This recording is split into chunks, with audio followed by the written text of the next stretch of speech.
Melbourne has the dubious honour of being the fastest growing city in Australia. So perhaps local authorities were amongst those hoping a new federal government plan would lead the way on population growth. Brendan Trembath reports.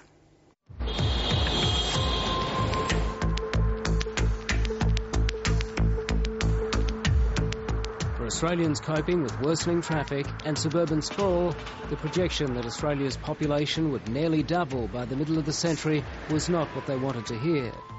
I actually believe in a big Australia. But then came a new Prime Minister and an election campaign fought on the urban fringes of the big capital cities, where squeezing in more people was not a popular option. Let's take a breath and get it right. Let's not make as our national goal the goal of a big Australia. Let's make our national goal a sustainable Australia. What that sustainable Australia would be was left to a new minister and a new national population strategy. Today, Tony Burke headed to the epicentre of Australia's urban growth, Queensland's Gold Coast, to outline what that strategy would be. Once we get to the core of the economic drivers and making sure that we've got issues of infrastructure being able to be taken into account, and acknowledging that so much of the environmental footprint isn't about our total number, but it's about where we live and how we live.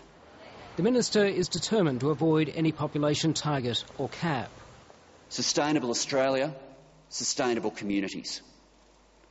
The right way to deal with population policy is not through an arbitrary and ultimately senseless debate about total numbers. A cynical exercise in cutting and pasting previous government announcements and putting them in a glossy document does not amount to a sustainable population strategy.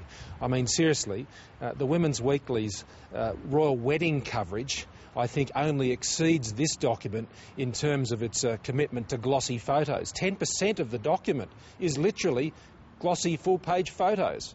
While the shadow immigration minister accuses the government of being light on detail, he doesn't want to commit to a population target either. Coalition's very prepared to support